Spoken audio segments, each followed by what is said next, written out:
So nearly everybody would agree that we live in an age of consumerism. We live in a time in which everything revolves around consumers. During the crisis, we hear worries about consumer confidence. We hear that the world economy depends upon the spending mood of Americans. Depending upon whether Americans are willing to go to the mall or not, whole economies can collapse or they can succeed. We hear that companies are constantly, and we see that, creating new and innovative products, new versions of old products, constantly new markets, all to satisfy the needs of the consumers. That's what we hear. We also know that shopping is one of the major hobbies, maybe the main hobby for most people nowadays. I just was told that there's now travel firms that advertise trips to Dubai or other countries to do what? To go shopping. To travel across the Atlantic, to go to New York and to go shopping. And this is all generally taken as evidence that in this economy, it's all about consumers and their needs, consumers and their desires. If there is any disagreement about this issue, it doesn't deal with that point, but with whether that's a good thing or a bad thing. One group of people would say, well, the fact that everything revolves around consumers is proof that this is a very rational economy. It proves that people's needs, what they want, and what they desire, are the purpose of everything. The other side, and perhaps that's the majority nowadays, would say that consumerism is a bad thing. It's not only dangerous, it's unethical. They would say that consumerism, that is, let's say, an obsession with consumption, an obsession with having more and more stuff, is the cause of many of the problems we see nowadays. Environmental destruction, poverty in the third world, even overwork and stress in the rich countries, the so-called rich countries. Both sides agree it's all about consumerism. The disagreement is whether we should be happy about that or not. Tonight, I want to argue that both sides are wrong. I'll have a lot to say about that, but the main message I want to get across is relatively simple. Consumption is not the purpose of the modern market economy. Making money is. Second, that's why consumption is not the problem. Consumerism is not the problem. Many of the unpleasant things often attributed to what's called consumerism, overconsumption in the first world, is not due to people's materialism, people wanting to have stuff, but it's due to the irrational purpose of production in this society, which is to make money. So that's the general proof I want to deliver tonight. The talk is going to be divided into 3 parts. The first part, I want to talk about the objective role of consumption in capitalism. What role does consumption really play? The second part, I want to talk about the reality of consumerism. What does consumption look like in a market economy? And the third part, I want to spend some time talking about the notion of anti-consumerism, which is a more and more popular idea.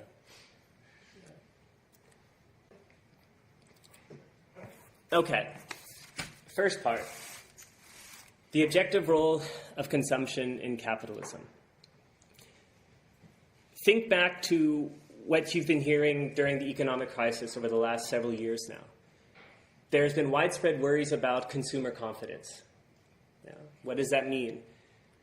These are concerns about the fact that if people don't consume, if they're worried about not having a job in the future, then they'll be less willing to go out and make larger purchases, less willing to buy cars, to buy a house, buy a Christmas tree, buy all kinds of stuff.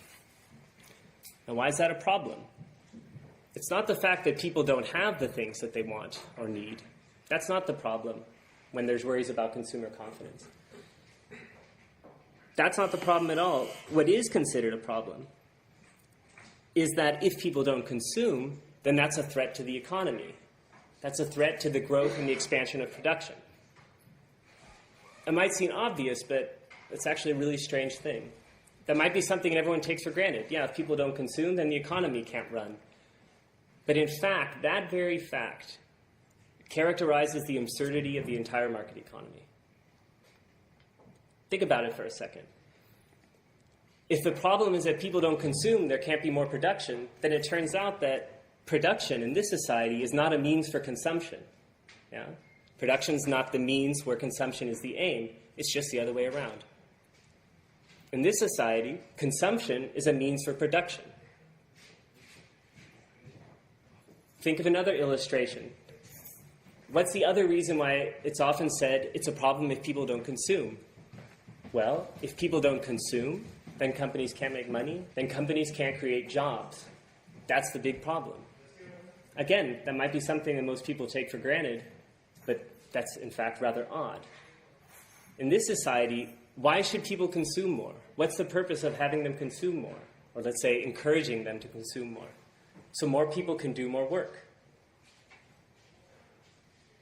I always thought that work is toil, it's sacrifice, it's a negative thing, something you want to minimize. Maximize consumption, minimize production. Here's just the other way around.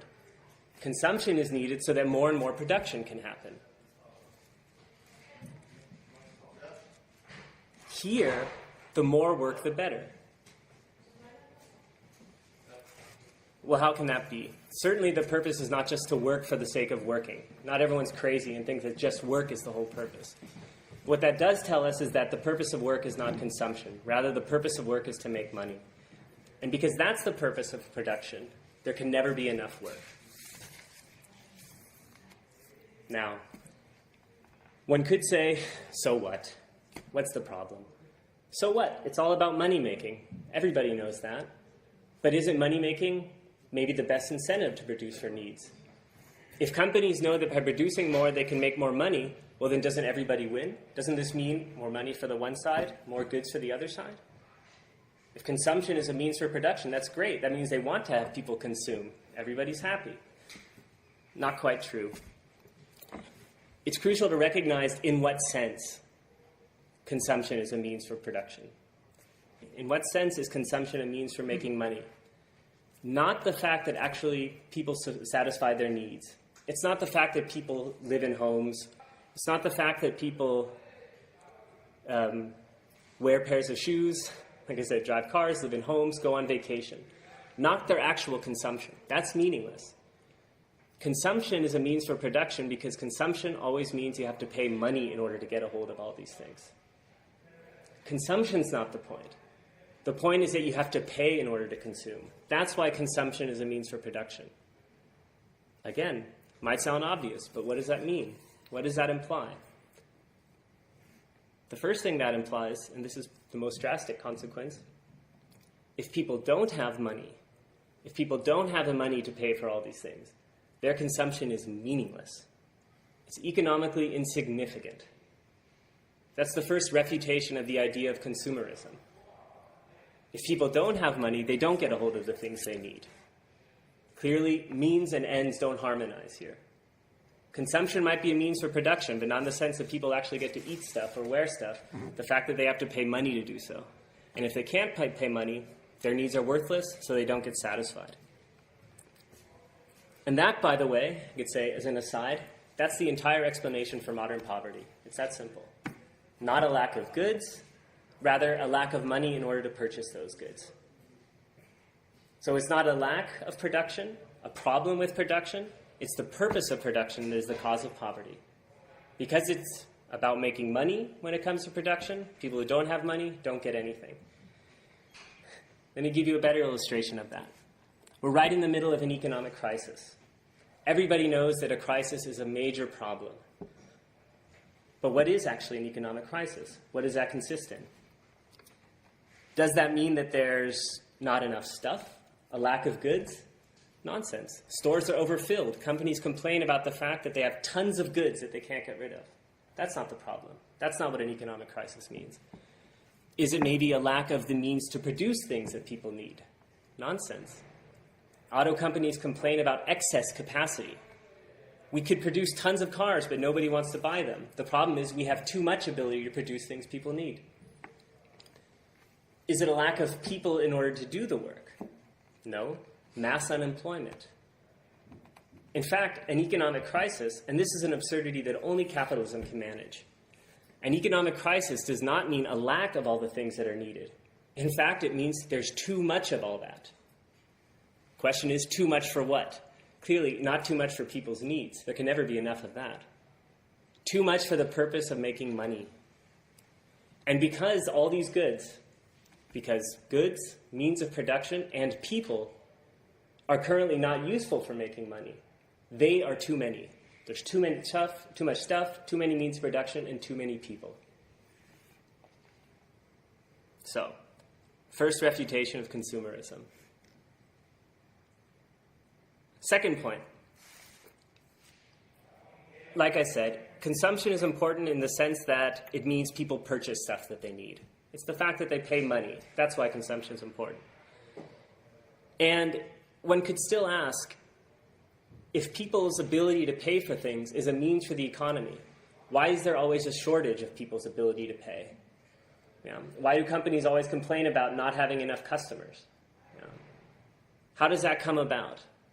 Even though it's a means, there's always too little of it. Why is that? Well, think about the source of most people's income. It's clear. Most people earn income by earning wages. They go to work for a company, and they earn a wage or a salary. But when do wages get paid? Of course, wages only get paid if they pay off for an entrepreneur. If a company reckons to make money by making use of your labor, then you get wages. If not, no income. Well, when does it pay off for companies to pay wages? Well, wages are useful for a company. They pay off for a company to the degree that they're very low and to the degree that people do a lot of work for them. What does that mean? Wages pay off for companies if people get as low as wages as possible. What that means is that their livelihood, their ability to consume, it's a negative thing. It's a cost factor. It's a deduction from the wealth that's really important. Think about that. How do companies succeed in business? If anybody reads a newspaper, watches television, or talks to anybody else, they know you pay as low as wages as possible. Minimizing people's ability to consume is the way to success. What that means, in short, is that people's livelihoods, if they earn it all, get an ability to consume it all, it's only if they're useful for profit. And their usefulness for profit consists in them earning very little and working very much.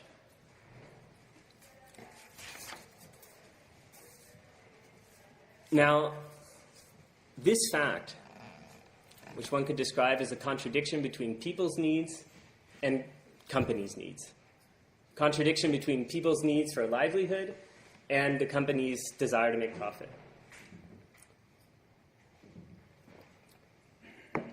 That contradiction is a contradiction for companies as well. By minimizing wages in relation to the amount of work that companies let people do, on the one hand, they can increase their profit margins, reduce their costs and sell their goods. On the other hand, what it means is that they minimize the purchasing power that they can earn on the market. And it's that fact that has given rise to a very popular argument, one that we've also heard in the crisis, and very common among, mostly it's unions and social democrats. And the idea is that, well, if companies would only pay higher wages, then people would have the means they need to consume. So if companies pay higher wages, then people can purchase more, and this is good for both sides. This is good for companies. Or if the government can intervene, let's say, create a minimum wage. So we'll also put more money in people's pockets, they can spend more, companies can make more, the economy is happy, everybody is happy. Three things I want to say about this idea, very widespread. The first point is that it's a false economic argument, but I'm just getting started. The second point is that it's never really intended seriously. And third, it's a very, very submissive argument, very, very subservient. First point, why is it a false economic argument? It's true. Companies want to make as much money as possible. That's why they always want other companies to pay more. Other companies should pay more wages. No company will pay wages himself. Other companies need to pay higher wages. Why is that? Well, it's because what I just said. For a company, wages, long before there's something a company wants to get a hold of, they're first of all a cost factor, a deduction from the wealth. That's why the purpose is to pay as little as possible. Now, if the purpose for them to pay higher wages is so that they can make money later, the idea is pay more money now, I make more money later. There's a much more safe way of doing that. That's to not pay out any money at all. If that's the purpose, if companies are to pay higher wages in order to earn more later, then they don't even expose themselves to the risk that that money might flow elsewhere. They just keep it. That's why that argument is simply economically false. Both sides aren't happy. The contradiction remains between wages and profit interest.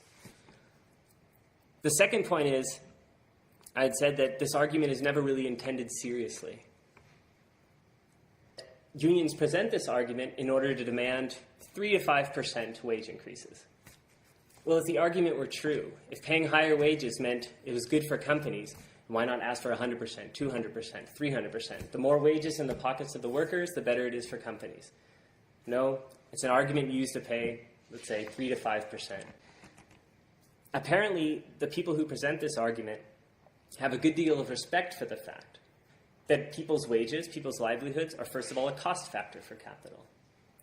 That's something that they know, that's something that they recognize and say, yes, our usefulness for you is the fact that we earn a little and work a lot. And this would be the transition to my third point. The real basis of this argument is this subservience. To say, look, the workers are so useful for the companies. They're so useful for you because they work hard and don't ask for much. They could be also useful for you if they spent more money at your companies.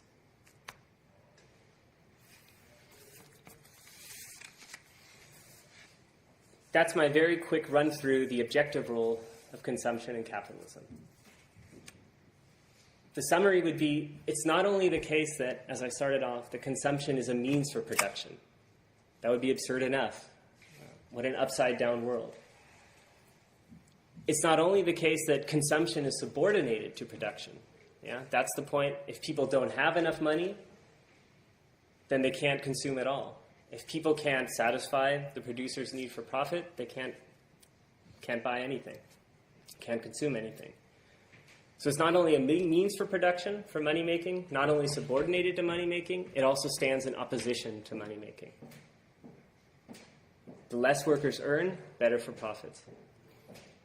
That's the objective role of consumption in capitalism. The next point I want to talk about is, well, what does consumption look like if it is a means for profit-making?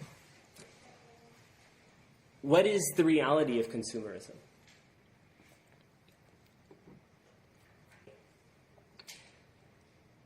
One point we already mentioned is that if people don't have any money, they can't consume anything at all. They are economically meaningless. Well, how do capitalists make money? First of all, they offer products for various needs. Yeah? Produce all kinds of things, make all kinds of different offers, yeah? For all kinds of different consumer needs. The purpose, of course, is not to serve these people's needs, but to make use of their needs. You could even say exploit their needs in order to make money. Again, that means that those who don't have any money don't fulfill their needs. And that's why certain things aren't on offer at all. There are certain things you just can't buy. Can't buy plenty of free time with your family. Can't work out. There's no such thing as nice, clean apartments for everybody. Simply can't happen. Simply wouldn't be profitable. However, as we also know, anybody can walk through a supermarket or walk down the main shopping street in any city in Europe and America, and you find out that the market economy is characterized by an enormously broad spectrum of goods. An enormously broad spectrum of products, from high quality to low quality. Products at all different levels of prices and all different levels of quality. There's Mercedes and Dacia. There's low price and there's luxury. There's Prada bags and then there's 99-cent stores. There's brand name products and there's generic products. And usually that's considered a rather positive thing. Why? Because one says there's something for everybody here. If you can't afford a Mercedes, well, you can get a smaller car. Not everybody can afford a Prada bag, so go and buy a generic bag. There's something for everybody here. All different kinds of needs, you can find the product that you want. Well, The problem with that idea, what makes it so wrong, is that these different levels of price and quality are not for different kinds of needs, but they're for different levels of poverty. Think about it this way. In what sense does a 99-cent store correspond to somebody's specific needs? In what sense could somebody say, a 99-cent store, that's just for me. That's what I need. I don't need brand name goods. I need a generic good. Yeah, the only reason that corresponds to their needs is because they can't afford anything else. That means it doesn't correspond to their needs. It corresponds to the size of their wallet. That's why the purpose and the result, both the purpose of this spectrum of price and quality and the result, is that companies manage to mobilize even the smallest amount of money for their needs, for their profit needs. That's why you can find the most luxurious oddities, the strangest things you can buy for the highest prices.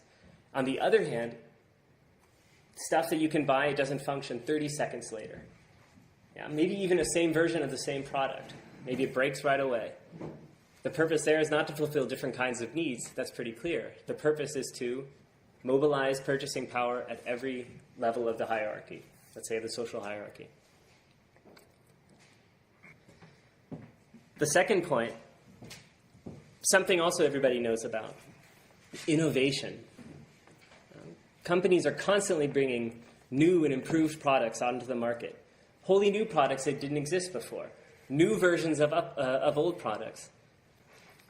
Again, this is often considered a reason to, let's say, to consider the market economy very rational. Look, they're always bringing out new and better products. What could be better? Satisfying more and more needs. Well, not quite true. It's true that there is constant innovation, constantly new products.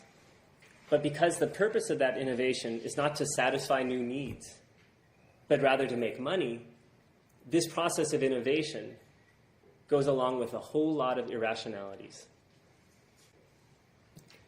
The first thing is, in a lot of cases, it doesn't really matter whether the new products are any different or any better than last year. Really, the point is just newness itself. My favorite example of this, I'm not sure if any of you have ever been in an American supermarket. It doesn't matter whether you're in a big city or in a small town.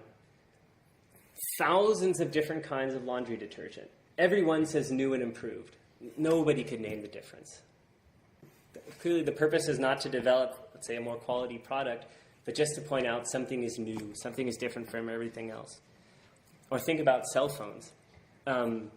Remember, when was that? A few weeks ago, I read a study that I think 99% of the population can use maybe 15% of the functions that their cell phones have. I know that's at least the highest for me. Sure, I don't want to criticize the fact that you can do lots of things with them. What I want to point out is that that's certainly not the purpose of the product. All kinds of innovation, not there to serve different needs, but to have some kind of a sales argument. But that's, let's say, the most harmless thing about innovation, when it's about making money. The second thing, innovation goes hand in hand with a remarkable waste of labor and resources. Plenty of products that are perfectly good for use, but since they're no longer competitive, maybe there's another product that's slightly better or has managed to have some kind of a sales argument for itself. They're no longer good for competition on the market, therefore they don't get used, therefore they get thrown out. And this is true even for food, all the way up to computers. Tons of perfectly functioning things, cars, they don't get sold, they get thrown away. Not because they're not useful, not because there's no need for them, but because they're not useful for the purpose of making money. They get thrown out. Third point, nowadays companies even plan for that fact. Has anybody ever heard of the term planned obsolescence? Obsolescence is the noun form of the adjective obsolete, and what obsolete means is it's no longer state-of-the-art. It's no longer the newest thing, it's superfluous. Planned obsolescence is this thing that actually everybody knows about. Companies have purposely designed things that can only function for so long so that they can sell them again. New computers, could be that they just change one small microchip in the computer, throw the whole thing out, buy a new one. Lots of tricks. Make repair costs inordinately high, so it's just as easy to buy a new computer. Change a little bit, make people buy a whole thing. Don't let people repair them, make it difficult to repair them, allow them to buy or cause them to buy new product. Maybe the most famous example of this are so-called Terminator seeds from Monsanto. Has anybody ever heard of this? It's something where Monsanto, agricultural chemical company, designing seeds that are sterile after 1 year. So the purpose is to buy them again. Now, I'm sure everybody knows about this example. Lots of people get horribly upset about it. This is really considered a general scandal. But what I want to point out is that the same principle is at work everywhere. This innovation is not for the purpose of, let's say, satisfying needs. It's for the purpose of making use of those needs in order to sell new products. Here the example, or here the result, is an enormous waste of labor. Enormous waste of labor and resources. Yeah, that's part of modern innovation, if it's about making money. And the important point to recognize is this waste is not because of excessive materialism, not because people simply want to have, let's say, stuff, or more and more stuff. The interest is to take advantage of that, even the most basic materialism, in order to make money. It's not because people want to have more stuff that happens. It's because the interest is in taking advantage of those needs in order to make more money. That's why innovation doesn't go hand in hand with lots and lots of fulfilled needs. Lots of people get the newest stuff. Tons of people can't afford any of it. There you can see it's not about people's materialism. That only counts if they have the money. This is important. I think it's an important point to emphasize because often it's the case, if I make these points, a lot of people would agree, say, yeah, modern consumerism is horrible. All kinds of useless products. They produce things people don't even need. They even create artificial needs that people don't really have. And the point I want to make is, in and of itself, the creation of new needs is not a bad thing. Why should that be a problem? That's actually pretty normal. Any need that goes beyond, let's say, drinking and eating is an artificial need, something that comes from the society you live in. Part of the development of productive forces, the ability to produce more and more goods, is that new needs get developed. I don't see the problem. The problem is not the needs, but the purpose for which they're taken advantage of. That's where their irrationalities come from. Again, that's why so many artificial needs don't get fulfilled at all. So many basic needs don't get fulfilled at all. And even the luxurious, strangest needs get fulfilled perfectly if there's plenty of money there. This is a point I want to come back to towards the end of the talk when I talk about the notion of anti-consumerism.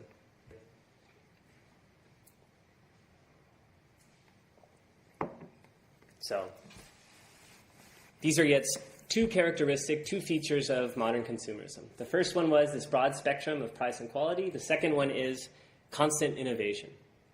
The third point is, probably most familiar to everybody, advertisements and commercials as far as the eye can see.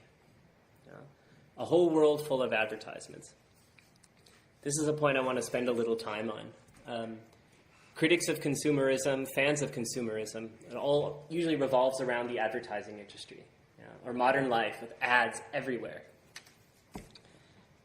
Well, first of all, simple question. What's actually the purpose of advertisement?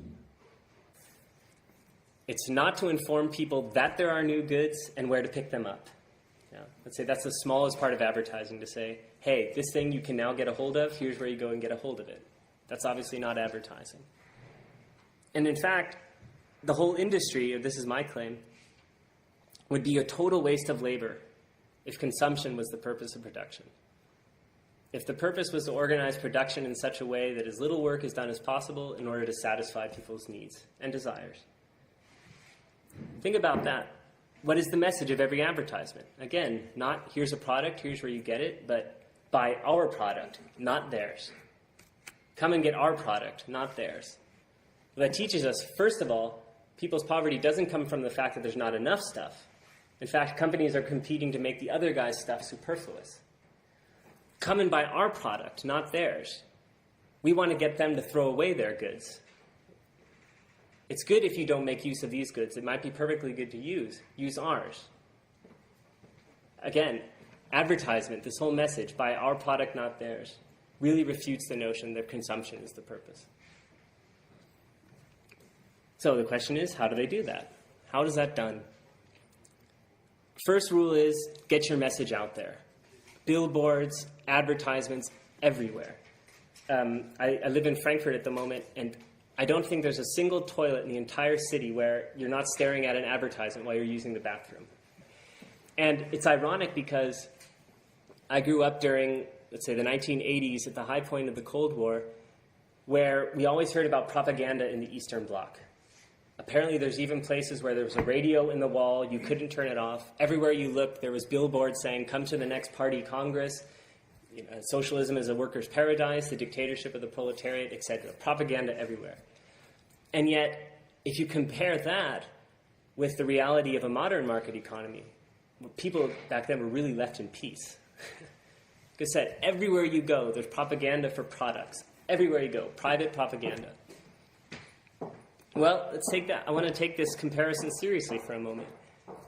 What is the commonality between advertisements, I'll call that propaganda for products, and let's say political propaganda in the Eastern Bloc? The first commonality is a simple lie. And that lie consists in the fact of saying, we're here to serve your needs. It's all about you. Yeah? In both cases, not true. Don't even need to go into the Eastern Bloc. Here, the point of advertisements, they might say, it's all about you. We're here to serve your needs. Clearly, that's not the purpose. It's all about us.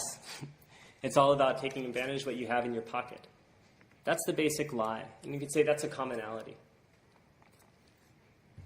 But there is a crucial difference between, let's say, propaganda back then and propaganda in the modern market economy for products. And that difference consists in what all advertisements appeal to. And what they appeal to is the freedom of the consumer. Well, what is that? What is this thing? The freedom of the consumer.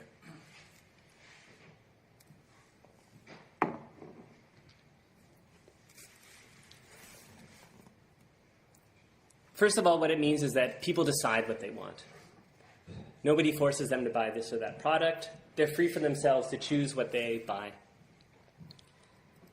The second thing, let's say the second element of freedom of the consumer is a little more complicated. Or let's say it's a little more general. It's a basic message, which is what you own, let's say what you wear, what you drive, the products that you own, that's a sign of who you are. That's a sign of how successful you are. What you drive shows how successful you are. What you own shows how successful you are. The second point is your success, what you show, shows what a clever person you are. Shows how much you're in control of your own destiny. Yeah? Shows just how smart you are, how good you are at shopping, or maybe how successful you are at life, what cars you can manage to get a hold of, what clothes you can manage to get a hold of. Freedom of the consumer, therefore, means you choose, it's all about you, and what you buy and how you look and what you show about yourself is proof of what you really are. It's a proof of what a great, successful person you are. That's the appeal to the freedom of the consumer. The first thing is, certainly, consumers have a choice. There's really nobody that forces them to buy anything. There's nobody who says, now you go and buy that. You choose how you budget your money. You choose what shops you go into. You choose what you buy. Nobody forces you to do this. You're free to get a hold of anything. Nor does anybody forbid you from buying certain things. If you have the money, go ahead and get it. Yeah, that's freedom. Of course, what people are not free to do is to get a hold of the goods that they need, even if they're there, even if there's plenty of them, even if there's too much of them. You're not free to do that. Well, what is freedom then in this sense? What is the freedom of the consumer? The freedom of the consumer means make do with the means that you have. Freedom of the consumer means not at all you're able to consume well. You're able to satisfy your needs. Freedom of the consumer is not you can satisfy all your needs, but you have to make do on your own. If you don't have enough money to satisfy all your needs, that's nobody else's business. That's your own private affair. That's your freedom. Think about what an abstract, shabby thing freedom is. Nothing to do with how well you actually can consume, how much you have to consume. Rather, it's the point, I'm all on my own. If I don't have enough, well, bad luck.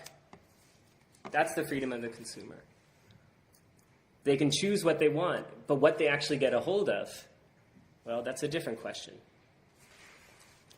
That's why for most people, freedom of the consumer means being restricted to a very, very small portion of the products in the society, usually to the lower end. They can, in principle, get a hold of everything. In reality, because freedom means that they're on their own, they're restricted to the lower, let's say, the lower scale.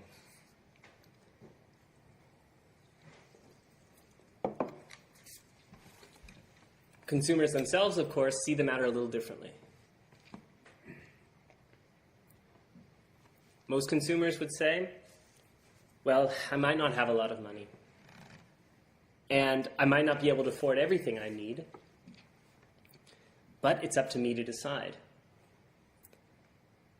They see the enormous amounts of goods on offer, the broad spectrum we just talked about, and they know that they can't afford all of that. But how do consumers praise their own freedom? By saying, it's up to me to decide. Really, they're taking the fact that they're excluded from all kinds of goods that they need and desire, even though they're there, and taking that as a challenge for their own skills in budgeting. I might not be able to afford everything I need, but I'm a good shopper. I know how to make my budget go far. I know how to make ends meet, is the phrase in American English at least.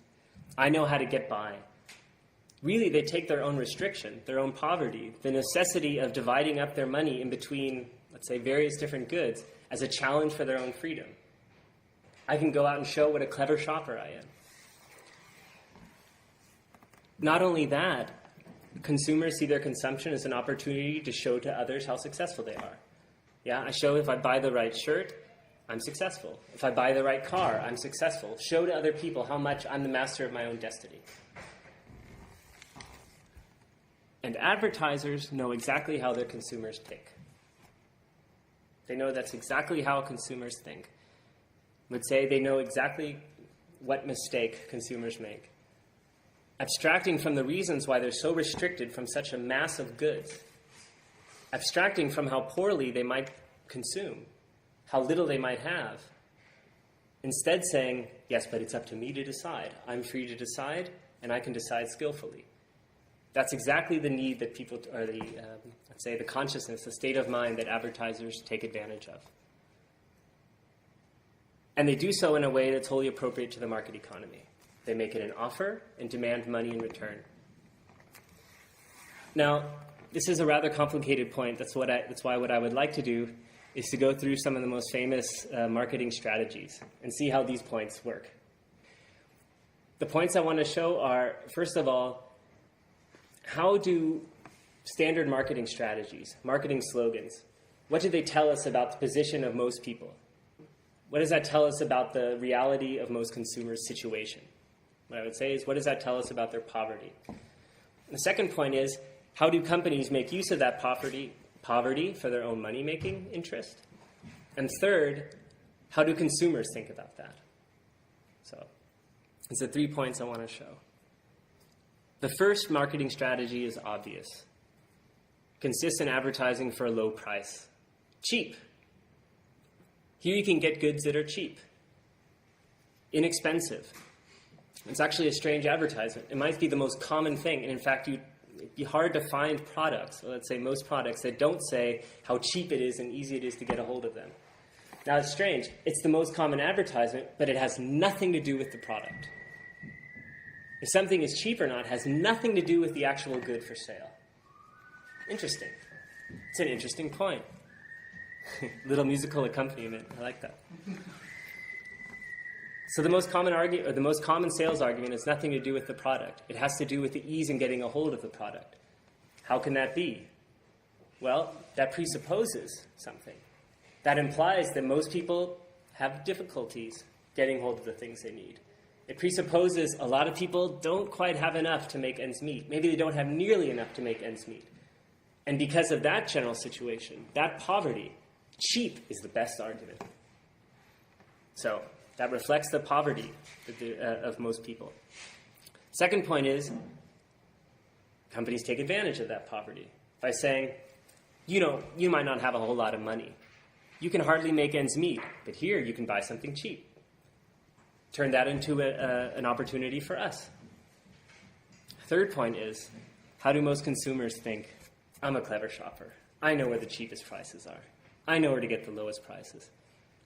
I know when to buy the right plane tickets. I get there cheaper than anybody else.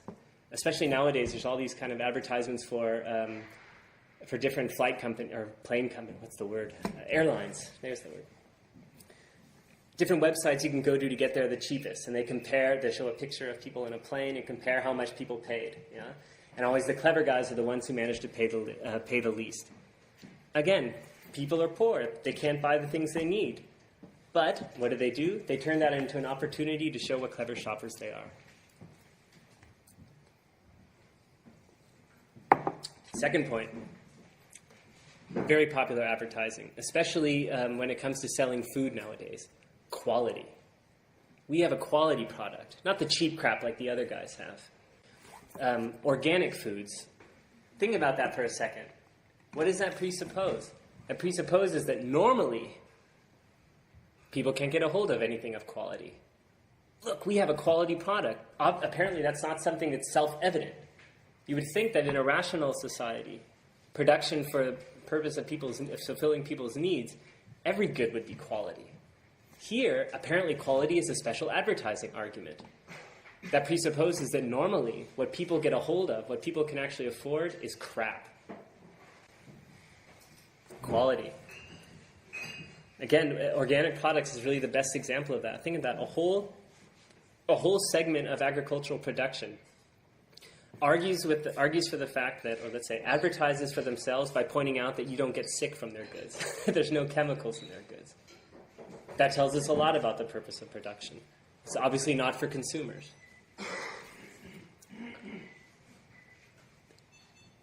The fact that companies argue for their products by pointing out that they're high quality proves that most of the stuff is crap. Second, what did they do with that? Yeah, the other stuff might be crap. Normally, you can't afford anything of any quality. But with us, you can afford quality.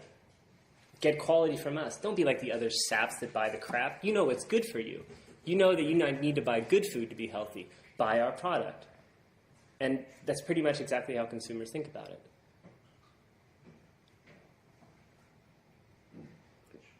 I don't fall for the cheap crap. I buy healthy. Yeah, everybody else buys in Aldi and somewhere else, and they might think that they're getting away cheap, but really, if you want to spend less money in the long run, you have to pay more money now. Again, they take the, let's say, ridiculous situation of the market economy revealed by this sales argument and turn it into a challenge for their own cleverness. I'm a clever shopper.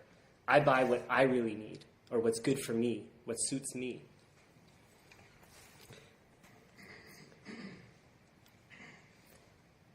The next one, there's a whole segment of products and a whole segment of advertising that explicitly refer to the crappy situation most people are in, to how poor people are, how stressed they are, how overworked they are, how little time they have, how sick they are all the time. Medication. This whole genre of advertising. Things like, you know you can't afford to be sick. You know that if you could lose your job, if you're sick, take our headache medication. You'll be fine. You know you don't have time to cook your kids a good meal. You don't have time to do all that crap. Buy stuff at McDonald's. Feed your family with a little bit of time. You don't have time to go exercise on the weekends. You don't have the money to go exercise on the weekends. Go out into the woods, take a vacation. Buy our home exercise machine. Really, this just makes the same point explicit I've been talking about. All of these advertisements refer to how poor, overworked, stressed people are.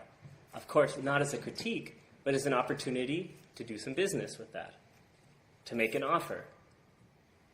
You've got all these problems, buy the product from us. But probably the most, let's say, widespread form of advertising has to do with brand names. Well, what's that all about? Well, what I pointed out with reference to these other points was really every advertisement, whether they sell cheap goods, quality goods, bargain goods, or goods for compensation, they all contain a basic message. And what that basic message is when you buy a certain product, you show something about yourself. You show that you're unique. You show that you're fashionable. You show that you're in control. You show that you know what you like and you're ready to show it. And the next genre of advertising takes this basic message that is really in every advertisement. Yeah, think of cheap. You know where to find the cheapest products. You know you need quality. They take this message and make that into a part of the product itself. That's brand names. Not just shoes, Nikes. Not just computer, a Mac. Not just a bag, it's a Prada bag. Not just a car, a Mercedes, and so on and so forth. The idea is when you have or wear our product, then you don't just say something about yourself as a shopper, but about yourself as a person. And this image is really the point of this advertising. The product itself is not so important. The starting point might be a certain level of quality, but it goes far beyond that. The product is really the bearer of this certain image. The point is to show something about yourself just by wearing shoes. Something that has 4 wheels and you drive is all of a sudden supposed to say something about you as a person. Show that you're rich, show that you're smart, show that you're cool, show that you're independent or unique or rebellious. And usually that's exactly how consumers think about the issue. Buy a certain product, I show that I'm in. Yeah, I show that I'm in the in crowd. Or I show that I don't just follow the crowd. I show that I know what's cool nowadays, and I know what's no longer cool. And this is the last genre of advertising I want to talk about. The step to the next genre of advertising is actually a really small one. And what it consists in is taking that message of every advertisement, show something about yourself, and making that into the entire product. This is the genre of so-called lifestyle advertising. These are the famous commercials where you have a hard time even finding the product in the advertisement. Yeah, so you're not just buying a Coca-Cola, you're buying that Coca-Cola feeling. Yeah. You're not just buying a Bex, you're buying the feeling of being out on a sailing boat with all of your friends. If you buy a certain kind of deodorant or a certain kind of aftershave, you're irresistible to women. Or if you buy a certain kind of perfume as a woman, you're totally mysterious and strange. Or really, you buy into a way of life when you buy this certain product. Now, everybody likes to make fun of these kinds of advertisements. It's really easy to point out how ridiculous that is. Yeah. And nobody really thinks that when they buy a certain kind of aftershave that they'll really be irresistible to women. Nobody really thinks that by buying a Coca-Cola, they'll have that Coca-Cola feeling and everything will be great and loud music will play. But what is true is that when people go and shop, when people go and buy things, their interest is not just to get a hold of this or that good, but their interest is really to prove what fantastic, free, successful, in-control individuals they are. That's something that really is true, and that is something that advertisers take advantage of. The other point I want to say is it's easy to make fun of all these goods, of, let's say, lifestyle advertising. Everybody likes to make fun of them. I don't know anyone who would actually fall for these kind of things. But what I want to point out is that this principle, or the principle that's at work in lifestyle advertising, show something about yourself when you buy these products, is the exact same principle that's at work even in the most basic advertisement for cheap, inexpensive, or high-quality goods. It's the same thing.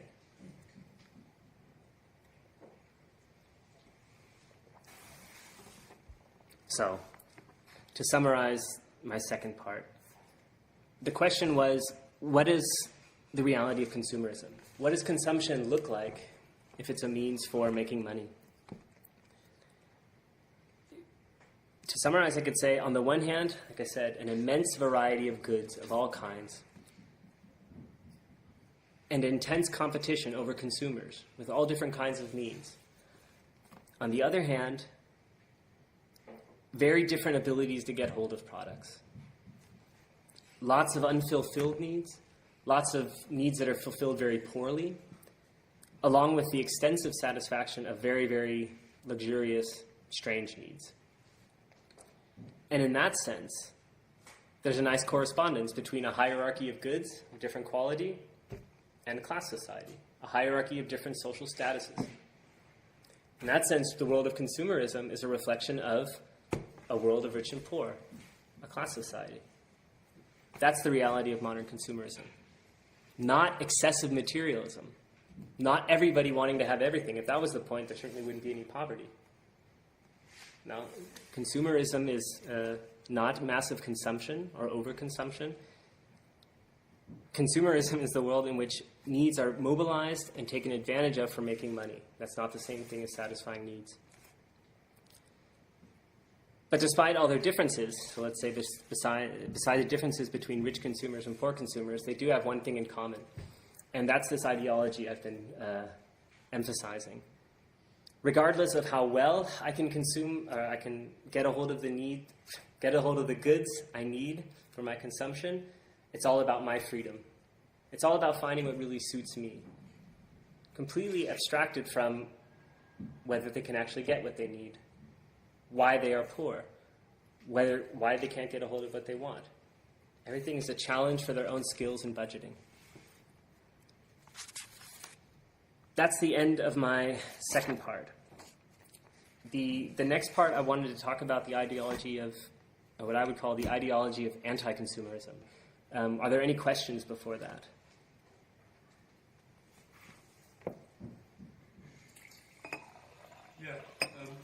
Yeah. Are you making a causal claim about the status-oriented nature of society and capitalism? You say that you're tracing the causation back to the fact that people want status, and that's also true of capitalists, which is why they want to accumulate more than they can consume, and so that's why you get the accumulation problem as well. No. No. Would you claim that? Not necessarily. I thought that's what you were doing. If I understood you quite properly, you wanted to ask me, do I think that, let's say, the cause of what I call class society, would be people's certain consciousness, the desire to show status? Was the idea. No. That's not the point. What I would say is that the notion that is becoming more and more popular nowadays, which is anti-consumerism, says exactly that. That's a mistake I would criticize. It's also something I'll get to right away, but to emphasize my point again, before I get to that. The cause of poverty has nothing to do with whether people want status or not. It has nothing to do with whether some people want to drive a Mercedes, other people don't get to. Poverty comes from something else. Poverty comes from the fact, not that there's a lack of goods, but because people can only get a hold of goods if they have money. What does that teach us? That teaches us that the satisfaction of needs is subordinated to the purpose of making money. If you don't have the money to satisfy even the most basic needs, even if you have no worries about status in your head, you can't buy products. And you don't even get an income. You don't even earn money. Regardless of what you think about status, you can't even get a hold of money to buy anything unless you're useful for profit as a worker. And how are you useful for profit? How can I go out and be useful for profit? It's first of all not my decision. A company has to be able to say, I can use your labor. Now let's say the company chooses to use my labor. What does my income depend upon? Well, my wages are a cost factor. This was the first point I dealt with. I'm useful for profit to the degree that I earn very little and work very much. What a shabby source of income. I can't get it unless I'm useful for profit. And I'm useful for profit to the degree that I can hardly use this money because I get so little of it and I work a whole lot. That's the cause of poverty. Nothing to do with what people have in their heads. The emphasis that I put on people's desire to have status, I didn't want to say that that's the cause of it. Rather, I would say that's a false way, or that's a false attitude about this reality. Lots of people are poor and they know it. Lots of people know that they can't afford all the different goods that exist. They know that they're restricted to, let's say, the lower level of the hierarchy of goods. But my experience, and this is frustrating, is the way people think about that. They don't say, well, why am I so poor? What is production about in this society? Obviously, it's not about satisfying my needs. What is the purpose of production? What is my role in that? These would be objective questions I would encourage people to ask, because I think the answer would be, well, I'm a dependent variable on the calculations of others. Most people don't think that way. Most people say, I know I can't afford much, but I have the freedom to decide. I might not be able to afford lots of things, but the important thing is to prove that I'm a clever shopper. The important thing is to look for those bargains, look for quality, show how successful I am in managing my time. Or maybe there's a different conclusion most people would draw. They would say, I might not have a lot of money, but it's important to show that I have a lot of money. Or not a lot of, but to show that I'm successful. Go out and buy something that shows I'm successful. Clearly, that's not the cause of their poverty. That's an attempt to, let's say, cover up their poverty. To say, I might not have a lot of money. The important thing is to show that I'm not poor, that I'm not a sucker. Why couldn't it be the cause of their poverty? Couldn't you argue that the cause of poverty is also seeking differential wages? Say something more about that?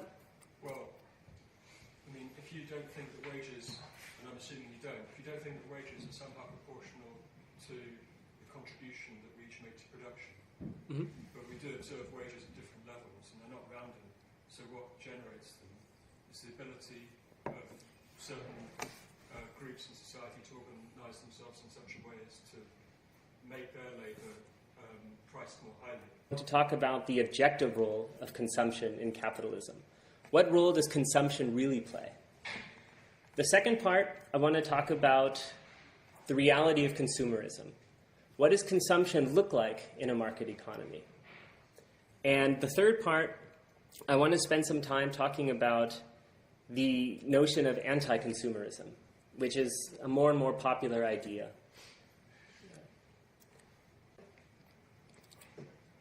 Okay, first part, the objective role of consumption in capitalism. Think back to what you've been hearing during the economic crisis over the last several years now. There's been widespread worries about consumer confidence. Yeah. What does that mean? These are concerns about the fact that if people don't consume, if they're worried about not having a job in the future, then they'll be less willing to go out and make larger purchases, less willing to buy cars, to buy a house, buy a Christmas tree, buy all kinds of stuff. And why is that a problem? It's not the fact that people don't have the things that they want or need. That's not the problem when there's worries about consumer confidence. That's not the problem at all. What is considered a problem is that if people don't consume, then that's a threat to the economy. That's a threat to the growth and the expansion of production. So nearly everybody would agree that we live in an age of consumerism. We live in a time in which everything revolves around consumers. During the crisis, we hear worries about consumer confidence. We hear that the world economy depends upon the spending mood of Americans. Depending upon whether Americans are willing to go to the mall or not, whole economies can collapse or they can succeed. We hear that companies are constantly, and we see that, creating new and innovative products, new versions of old products, constantly new markets, all to satisfy the needs of the consumers. That's what we hear. We also know that shopping is one of the major hobbies, maybe the main hobby for most people nowadays. I just was told that there's now travel firms that advertise trips to Dubai or other countries to do what? To go shopping. Yeah. To travel across the Atlantic, to go to New York and to go shopping. And this is all generally taken as evidence that in this economy, it's all about consumers and their needs, consumers and their desires. If there is any disagreement about this issue, it doesn't deal with that point, but with whether that's a good thing or a bad thing. One group of people would say, well, the fact that everything revolves around consumers is proof that this is a very rational economy. It proves that people's need. Well, how can that be? Certainly the purpose is not just to work for the sake of working. Not everyone's crazy and thinks that just work is the whole purpose. What that does tell us is that the purpose of work is not consumption. Rather, the purpose of work is to make money. And because that's the purpose of production, there can never be enough work. Now, one could say, so what? What's the problem? So what? It's all about money making. Everybody knows that. But isn't money making maybe the best incentive to produce for needs? If companies know that by producing more they can make more money, well then doesn't everybody win? Doesn't this mean more money for the one side, more goods for the other side? If consumption is a means for production, that's great. That means they want to have people consume. Everybody's happy. Not quite true. It's crucial to recognize in what sense consumption is a means for production. In what sense is consumption a means for making money? Not the fact that actually people satisfy their needs. It's not the fact that people live in homes. It's not the fact that people wear pairs of shoes, like I said, drive cars, live in homes, go on vacation. Not their actual consumption. That's meaningless. Consumption is a means for production because consumption always means you have to pay money in order to get a hold of all these things. Consumption's not the point. The point is that you have to pay in order to consume. That's why consumption is a means for production. Again, might sound obvious, but what is it? Might seem obvious, but it's actually a really strange thing. That might be something everyone takes for granted. Yeah, if people don't consume, then the economy can't run. But in fact, that very fact characterizes the absurdity of the entire market economy. Think about it for a second. If the problem is that people don't consume, there can't be more production, then it turns out that production in this society is not a means for consumption. Yeah? Production's not the means where consumption is the aim. It's just the other way around. In this society, consumption is a means for production. Think of another illustration. What's the other reason why it's often said it's a problem if people don't consume? Well, if people don't consume, then companies can't make money, then companies can't create jobs. That's the big problem. Again, that might be something that most people take for granted, but that's in fact rather odd. In this society, why should people consume more? What's the purpose of having them consume more? Or let's say encouraging them to consume more? So more people can do more work. I always thought that work is toil, it's sacrifice, it's a negative thing, it's something you want to minimize. Maximize consumption, minimize production. Here's just the other way around. Consumption is needed so that more and more production can happen. Here, the more work, the better. What they want, what they desire are the purpose of everything. The other side, and perhaps that's the majority nowadays, would say that consumerism is a bad thing. It's not only dangerous, it's unethical. They would say that consumerism, that is, let's say, an obsession with consumption, an obsession with having more and more stuff, is the cause of many of the problems we see nowadays. Environmental destruction, poverty in the third world, even overwork and stress in the rich countries, the so-called rich countries. Both sides agree it's all about consumerism. The disagreement is whether we should be happy about that or not. Tonight, I want to argue that both sides are wrong. I'll have a lot to say about that, but the main message I want to get across is relatively simple.